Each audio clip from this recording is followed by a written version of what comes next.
Jigawa remains in the national spotlight, from the governor's ambitious rice production pledge to a supplementary 75 billion naira budget, from tanker explosions and water scarcity to controversies over luxury vehicle purchases and Hisba enforcement. Jigawa is often praised for its agricultural strength, yet citizens are asking tough questions about transparency, social welfare, education, and the direction of governance. Today, on Beyond the Headlines, we sit with Governor Namadi to reflect on his midterm record, separating promises from delivery and confronting the issues shaping lives in Jigawa and Nigeria at large. Governor Namadi, welcome to Beyond the Headlines. Thank you very much. Very good to have me here. Absolutely.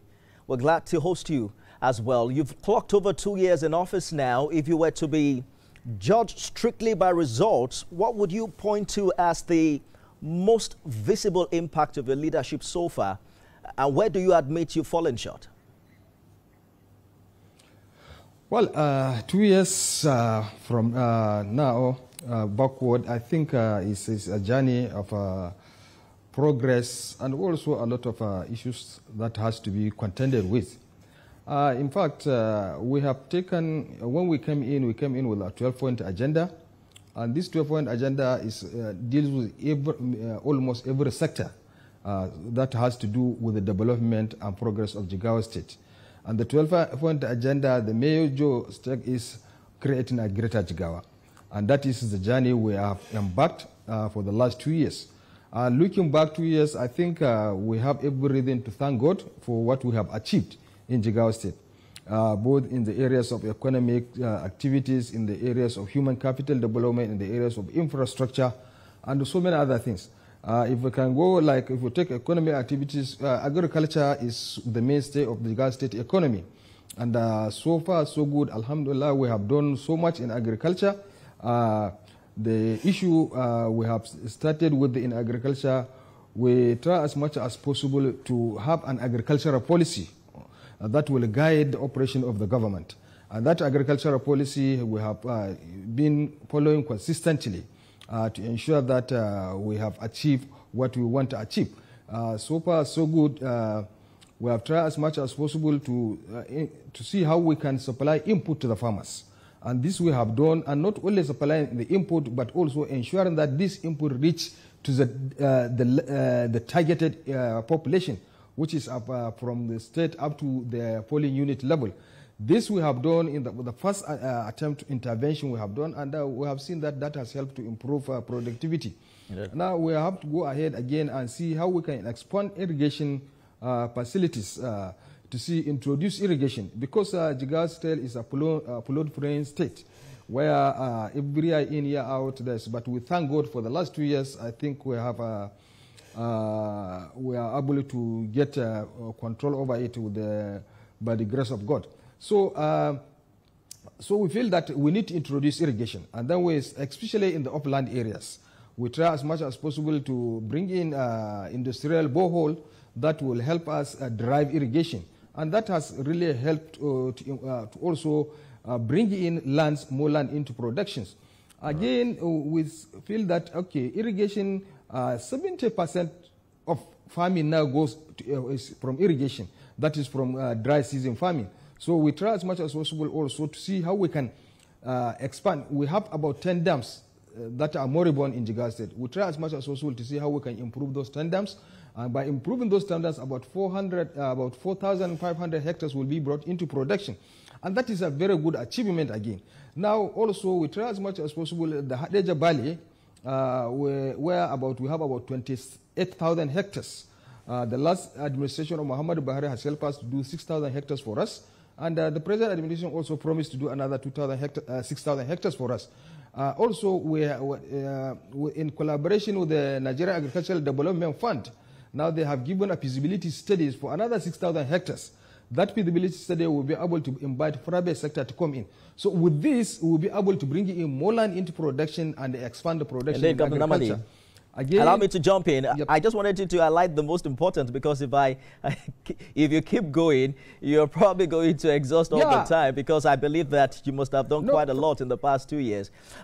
We'll get back to agriculture, the challenge of flooding and insecurity shortly if we have the time. But you know, many Nigerians are worried about accountability in state spending. There's a 75 billion naira supplementary budget now that was recently approved by the House in Jigawa. What exactly will this money fund? How will it be financed? And how do you respond to fears that this widens Jigawa's debt exposure? Well, we have done a budget of 98 billion, and then today again we have done another 75 billion. The 75 billion is made of 58 billion for the state and 17 billion for the local government. So virtually that is what it is. And this supplementary budget comes as a result of extra revenue that comes into the corpus of government, and that need to be appropriated. That is part of the transparency activity, because every spending, every expenditure must be appropriated. And that is why we have taken the supplementary budget. And the last time we have done the budget, this supplementary budget, about 77% of the budget is on capital. So only about 23 is recurrent expenditure. So this is to show how transparent the government is. And because of the transparency, that is why we are taking, appropriating the additional revenue, and we are taking it to the State House of Assembly. Our budget is a more transparent budget we are doing, and that is why our program for citizen engagement that we go to each local government, in addition to giving our scorecard for the last 2 years to the people, to the electorate, and we also have had an opportunity to collect input from them, what they need to be done in their respective places. And that informs the part of the budget of the next year. And that is why our budget has been a very citizen budget, and it is very, very transparent, and all activities in the government is done, whatever expenditure is incurred beyond the threshold of the governor is taken to the Executive Council. The Executive will deliberate, and after all the due process, everything will have to do. Anything missing out of the due process, the Executive Council will not approve. So the government is so transparent in all its activities in terms of purchase, procurement, in everything. We are so transparent, and then that is why we are doing. And talking that is about, why we don't have anything like Your Excellency, board. We don't have anything like. Talking about transparency and accountability, you've been criticized by the PDP for reportedly acquiring luxury vehicles for your convoy and political office holders at a time when many citizens are struggling with inflation and poverty. What do you make of this criticism? Well, you see, that is the problem. When I came in as a governor, I didn't buy even a vehicle. What we are trying to do now is not that we are buying a luxury vehicle. What are you going to do with that luxury vehicle? What we are buying, of course, as a governor, I'm entitled to a vehicle that will be befitting of a governor's position. So that is all we are doing. We bought 2 new vehicles for the governor. We bought, again, the convoy. Some of the cars we have in the convoy were almost since 2011. They are. So, and we don't need a situation where a car will be in the governor's convoy and will be breaking down. So I don't see anything to say that we are buying a luxury bicycle. No. We are buying vehicles that are supposed to be used for the convoy to be to reflect the position of a governor. And Dr. Namadi, I am hoping that you can use this interview to give your people some closure where this allegation is concerned, because your critics are quoting as much as 1.8 billion naira spent on luxury cars. Precisely how much have you spent on cars? Well, the records are there. Everybody is there to go and see. What we are, all the cars we have bought are less than 500 million naira. All the vehicles, about 385, and then plus another, I think, 15 million. So what make up of 1 billion naira now? These records are there, and everybody can see. There is nothing hidden in this transaction. All transaction undergoes through due process, and is there. The figures are there for everybody to see. So why should we buy a car for 1 billion? For what reasons? So for clarity, you have spent 1 billion on cars, not 1.8 billion, right? Not even 1 billion. I'm saying we are talking 385 million and we are talking of another 15 billion. So the question of 1 billion is less than 500 million, all the expenses we have incurred in buying this cars. Are you talking about naira or dollar, Your Excellency?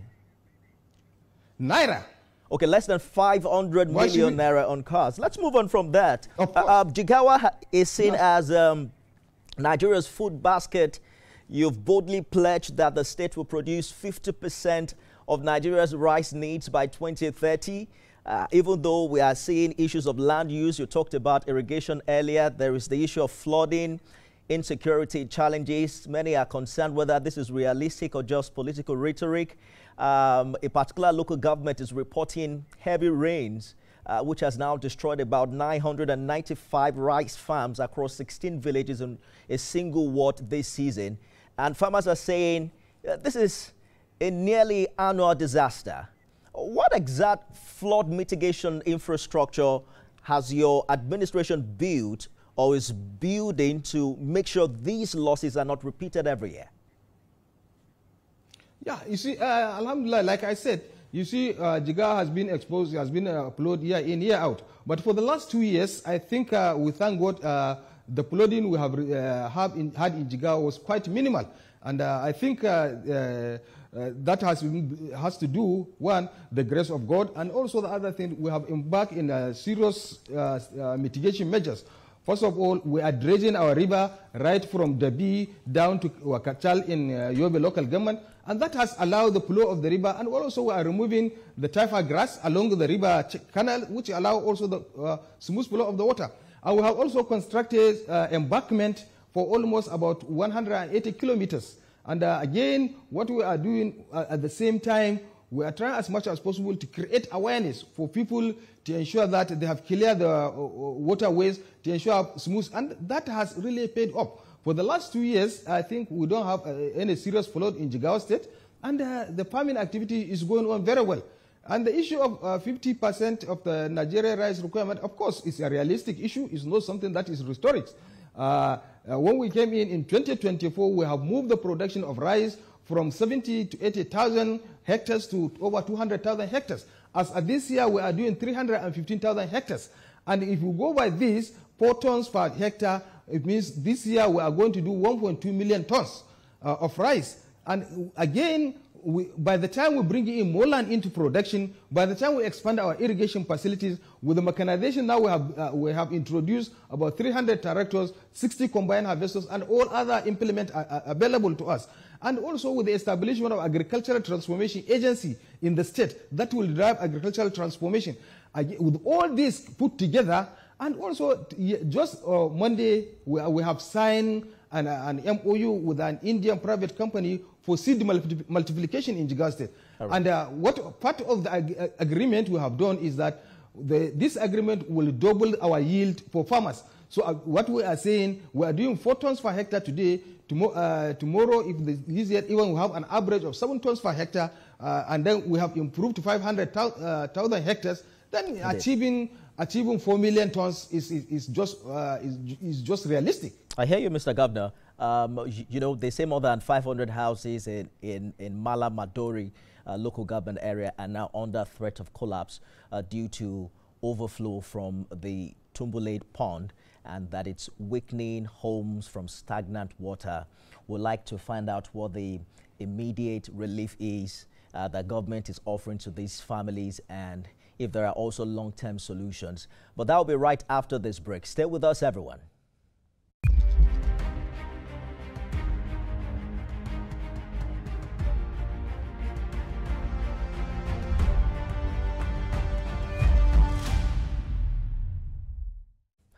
Governor Namadi, thank you for staying with us on the program. Let's turn our attention to education, because you have mentioned that you'd rather build mega schools than flyovers. But the out-of-school children problem in Jigawa is still something to deal with. How much difference will this new mega Sangaya schools really make? Well, you see, the Sangaya school is an initiative. Already, the Sangaya school do exist in Jigawa State. We have 7 model Sangaya schools that already exist, And these models and gear schools, what we did, we have refurbished all of them. And then again, we are introducing 3 megas and gear schools in each of the senatorial districts. The essence of this and gear school will now combine numeracy, literacy, Quranic education, and skill acquisition centers. So these Sangaya schools now will operate as one, they will teach numeracy and literacy, they will teach the Quranic education, and at the same time, there will be a skill acquisition center in each of the 3 mega Sangaya schools. And now, the model Sangaya school also, they will also teach the same thing, they will do also literacy and numeracy, and then they will also be able to have a skill acquisition center and the Quranic education. So it's a modernized Sangaya school that will have the objective of reducing out of school children. And all these schools, Sangaya schools, have a boarding facilities. And also, in addition to the boarding facilities, they have a piece of land where they can grow the food they will eat. So again, it's also skill acquisition centers are there to train the student of vocational education that will help them to be able to be on their own after graduation. After acquiring both Western and Islamic education, they will also have some skills that will be able to use for themselves. So that's exactly what we are doing.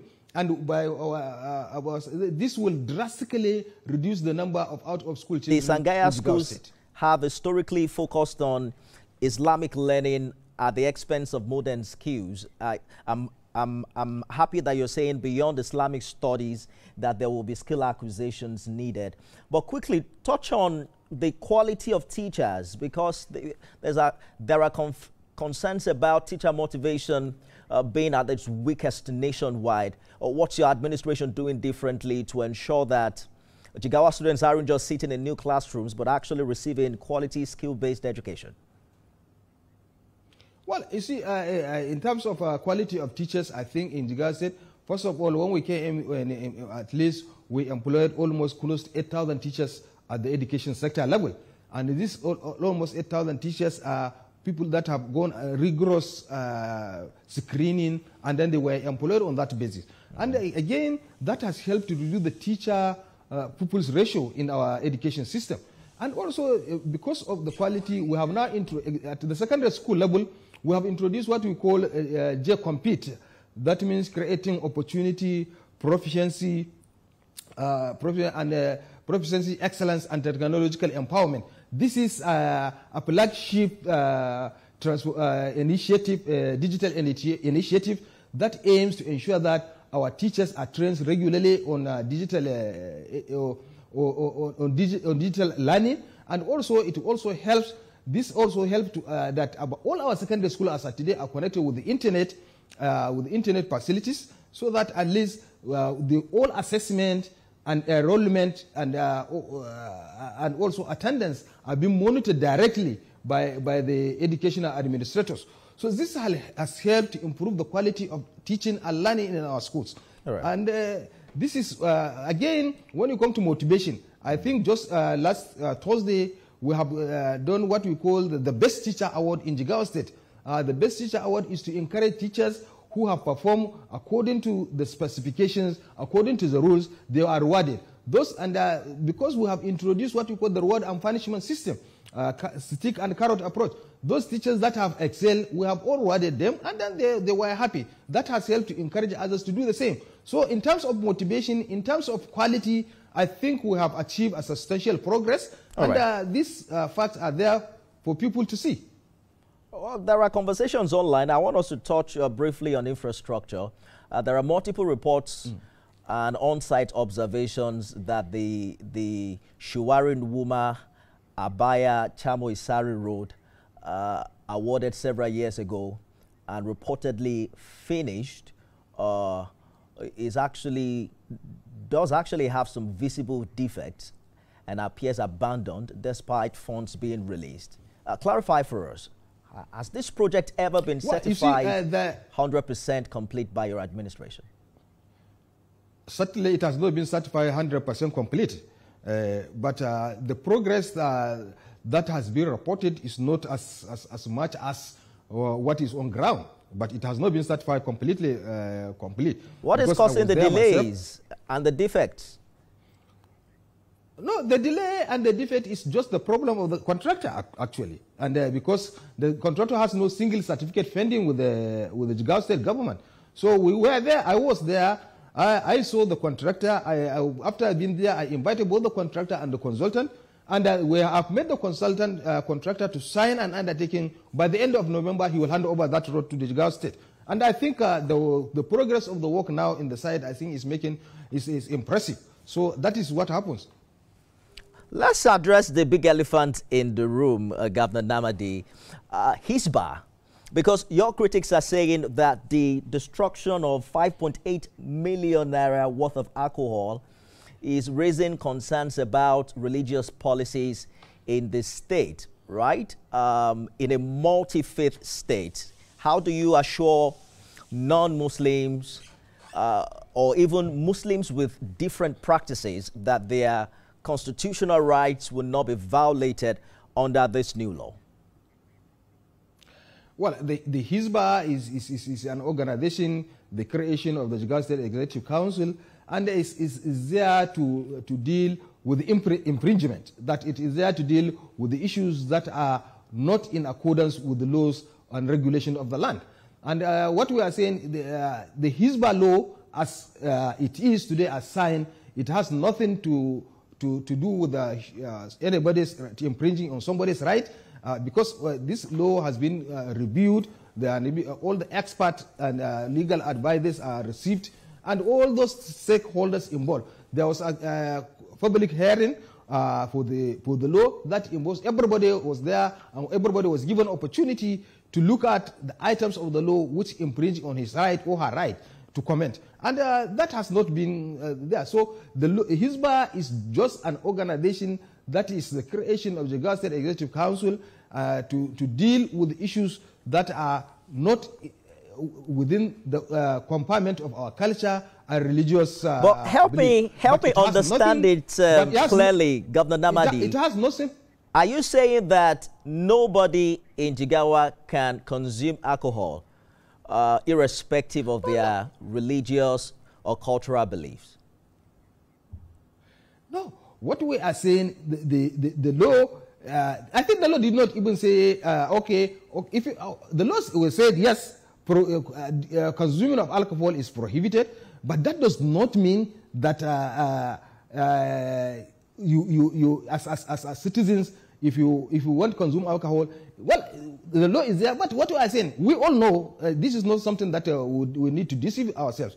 The question is, consumption of alcohol in public places is prohibited by the law. Okay, you can drink it in your house, but if you drink it publicly, it is an offense. What I'm saying is, what the law is saying, you cannot consume, you come to beer parlor, sit down and beer parlor and drink alcohol. No, that is prohibited. Certainly that is prohibited. Irrespective of whether you are a Muslim or not, you cannot consume alcohol publicly, but you can do that within the confines of your home, right? You cannot consume alcohol whether you are Muslim or not Muslim. You cannot consume that. The law has prohibited that. All right. Yes. We have just about 2 more minutes to go. I want us to touch on the issue of repeated fuel tanker explosions, because I think one was recently recorded this month, and it's just about a year after over 200 people died in that a very terrible experience last year. Beyond condolence messages, what concrete safety regulations or enforcement are you implementing to prevent further tragedies? Well, you see, the issue of tanker explosion, yes, is an issue that we as a government, and also I think I want to also use this opportunity to thank His Excellency, the President of the Federal Republic of Nigeria, President Bola Ahmed Tinubu, because of the decisive action he has taken. So already he has given instructions that the Road and Transport Authority, should immediately find a way of controlling the issue of tanker explosion in this country. And I think that is in progress, and issues are coming. Also at our own local level, we have done as much as possible to ensure that this issue did not occur again. We have discussed with a lot of Transport Owners Association, and we have entered into so many agreements, and also they have given so many advice, professional advice, in terms of the way the tankers, the cover is done, and the way it is supposed to be done, so that even if there is accident, may God forbid, then the explosion will be very minimal. And that has also been discussed at the federal level. And I think the federal government is doing a lot to ensure that this is curtailed to the barest minimum. And like I said, the second one that has happened, you can see how prompt attention was given, and then nothing, no life was lost, and nothing happened again. Good place to live it, Governor Umaru Namadi of Jigawa State. We should have this conversation more often because you sound like someone who has a lot more to say. So this is an open invitation. You should just hop into our studio anytime you're in Abuja. We can even connect via Zoom from Jigawa. But thank you so much for joining us on the program today. Thank you so much for having me, and I think it has been a nice time. Thank you. Indeed. Good place to leave it, everyone. Remember, you can watch this conversation again at midnight and 6 a.m. tomorrow. I am Nifemi Oguntoye.